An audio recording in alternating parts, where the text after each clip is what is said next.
సిలువను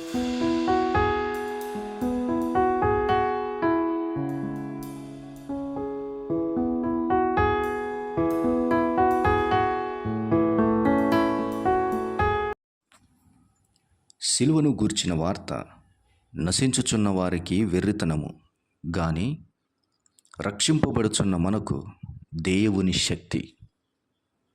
రక్షింపబడేవానికి దేవుని శక్తి, నశించేవానికి వెర్రితనము. It is foolishness to perish,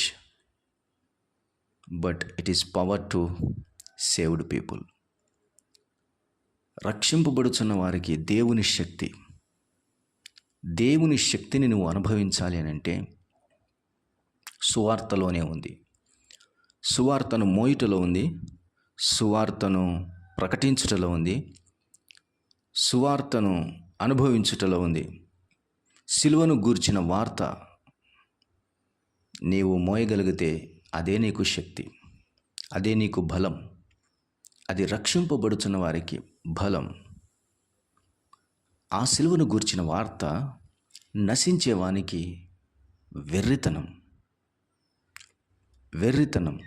సిలువలో ఉన్నటువంటి ఒకడు అది వెర్రితనంగా ఎంచాడు, వాడు నశించి నరకానికి వెళ్ళెను. ఒకడు దాని దేవుని శక్తిగా స్వీకరించాడు, అది పరలోకానికి వాడిని తీసుకుని వెళ్ళింది. పరదైసుకు వెళ్ళాడు, ప్రభువుతో పాటు వెళ్ళిపోయాడు. చూసారా, దేవుని శక్తి సువార్తలో దాగి ఉంది. దేవుని శక్తి నువ్వు అనుభవించాలనుకుంటే ఏ మనిషి దగ్గర లేదు, ఏ వ్యక్తి దగ్గర అది వశమై లేదు. సువార్త అన్న ప్రకటనలో ఉంది. ఈరోజు దేవుని శక్తిని నువ్వు అనుభవించాలని అనుకుంటే సువార్తను చేతపట్టుకో. ఎస్, అందులో శక్తి ఉంది.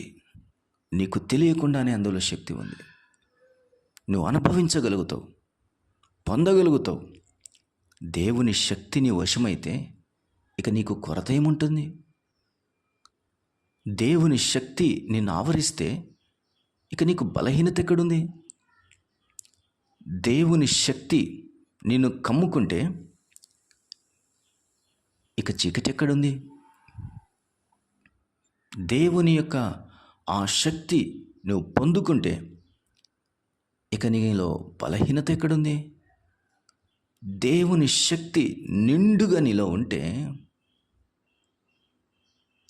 ఇక నీకెందుకు భయం, నీకెందుకు ఓటమి, ఎందుకుంటుంది? ఉండదు. దేవుని శక్తిని అనుభవించడం ఎంత గొప్ప భాగ్యం, ఎంత గొప్ప భాగ్యం. ఈరోజు దేవుడు సులువుగా నీకు ఇస్తున్న సూత్రం ఇది. సిలువను గూర్చిన వార్త, అది దేవుని శక్తి. రక్షింపబడుతున్న నీకు అది దేవుని శక్తి. ప్రతి దినం సువార్తను నీవు ప్రకటించగలిగితే శక్తిని పుష్కలంగా అనుభవిస్తాం. సువార్తను ప్రకటించే వారి పాదాలు కూడా ఎంత సుందరములో అని చూస్తూ ఉన్నాం.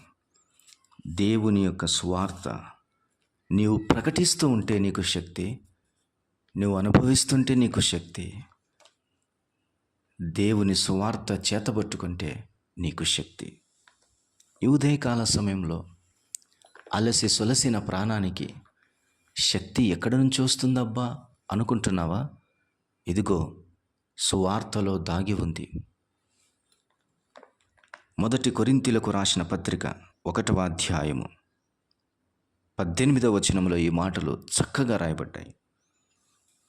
దేవుని శక్తి అనగా ప్రభు యొక్క శక్తి. ఆ శక్తిని నీవు పొందగలిగితే, ఎందుకనగా దేవుని రాజ్యం అన్నది మాటలతో కాదు, శక్తితోనే ఉన్నది. మీరేది కోరుచున్నారు అని దేవుని వాక్యం సెలవిస్తుంది. దేవుని రాజ్యము మాటలతో కాదు, అది శక్తితోనే దాగి ఉంది. శక్తితోనే అది ముడిపడి ఉంది. సమృద్ధి శక్తితో అది నిండి ఉన్నది. It's a power. ప్రియమైన దేవుని వారలారా, ఆత్మలోను శరీరంలోను మనస్సులోను బలవంతులుగా ఉండాలనుకుంటే బలమైన దేవుడు నీతో ఉండాలి. బలమైన దేవుడు నీతో ఉండాలంటే శక్తివంతమైన సువార్తను చేతబట్టుకోవాలి. సువార్తను చేతబట్టుకొనడము అని అంటే నీకు తెలియకుండానే శత్రువుకు భయం పుట్టించే వెపన్ నీ చేతుల్లో ఉంది అని అర్థం. సువార్తను చేతబట్టుకొని ఉన్నావు అని అంటే నీకు తెలియకుండానే నీలో ఉన్న బలహీనతను కాల్చివేసేటటువంటి అగ్ని నీ చేతిలో ఉంది అని అర్థం. సువార్తను చేతపట్టుకోవడము అని అంటే ఇదిగో బలమైనటువంటి శక్తివంతమైనటువంటి ఆయుధం నీ చేతిలో ఉంది. తద్వారా నీవును శక్తివంతుడవై లోకానికిని సాతానుగును చీకటికిని అంధకారమునకు నీవు శక్తివంతుడుగా కనబడతావు. అందుకని చేతపట్టుకో. అది చేత లేనందుకే చేతకాని వాని వలె ఉన్నావు. అది నీ చేత లేనందుకే ఏ పని నీకు చేత కాకుంటుంది. చేతపట్టుకో. అందులో శక్తి ఉన్నది, బలమున్నది. అవును, చేతగాని వానికి, బలహీనులకు, అనారోగ్యం కలిగిన వానికి వాని చేతిని పట్టుకొని శక్తిని ఎక్కిస్తారు. అది సెలైనైనా రక్తమైనా మరేదైనా. అయితే అదే చేతిలో సువార్త ఉంటే ఎంత శక్తివంతుడు. ఆ సువార్త నీ నోట్లో ఉంటే నీ నోటికి ఎంత బలమో తెలుసా? నీ నాలుకకు ఎంత శక్తియో తెలుసా? నీవు పలికిన మాట అంత ప్రభావశీలంగా ఉంటుంది. నువ్వు పలికే ప్రతి మాట అంత భీకరముగా ఉంటుంది. కార్యాలు చేస్తుంది, భీకర కార్యాలు చేస్తుంది, ఊహించని కార్యాలు చేస్తుంది. నీ నోట ఎన్నటికీ సువార్తను దూరపరుచుకోకుండా కాపాడుకో. నీ జీవితంలో సువార్త శక్తివంతమైనది. గమనిస్తున్నావా ఈ మాట? పొందుతున్నావా ఈ శక్తిని? కొంచెం లోతుగా ఆలోచించు, మరికొంచెం ఆలోచించు. ఇంత చిన్న మాటలో అంత శక్తి ఉందంటారా? అయ్యో, ఇవి నా మాటలు కాదు, దేవుని మాటలు. ఇది నా వలన కలిగింది కాదు, దేవుని వలన కలుగుతున్నది. సిలువను గూర్చిన వార్త అంత శక్తివంతమైనది. ఒక వ్యక్తిని పాపము నుంచి, శాపము నుంచి విడిపించగల శక్తి గలది. ఒక వ్యక్తి రాతి గుండెను పగలగొట్టగల శక్తి ఉన్నది. ఒక వ్యక్తి యొక్క మూర్ఖత్వాన్ని కాల్చివేసేంత శక్తి ఉంది. ఒక వ్యక్తిలో ఉన్నటువంటి కషాయితనాన్ని అది కాల్చివేసేంత శక్తి ఉంది. ఒక వ్యక్తిలో ఉన్న దుర్మార్గతను దూరపరిచేంత శక్తి ఉంది. ఒక వ్యక్తిలో ఉన్నటువంటి నరహత్య స్వభావాన్ని అది చంపివేసేంత శక్తి ఉంది. ఒక వ్యక్తిలో ఉన్న దురాలోచనల చేత, వ్యభిచారపు ఆలోచనల చేత నిండినటువంటి మనస్సును అది పూర్తిగా లయం చేసి పరిశుద్ధపరిచేంత శక్తి ఉంది. అవును, ఈ శక్తి నశించున్నది కాదు, ఈ శక్తి నశించేది కాదు. ఈ శక్తి నిన్ను బలపరిచేది, రక్షించేది ఈ శక్తి. అందుకనే రక్షించేవానికి శక్తి, నశించేవానికి ఇది వెర్రితనం. కనుక ఉదయకాల సమయంలో ప్రియమైన దేవుని వారలారా, ఈ మాటలు వింటుండగా దేవుని వాక్యము శక్తివంతమైనది, దేవుని స్వార్థ శక్తివంతమైనదై ఉంటుండగా అది నీ ఆరోగ్యానికిని, నీ ఆత్మీయతకును, నీ ఆలోచనలకును శక్తినిస్తూ ఉంది, బలపరుస్తుంది.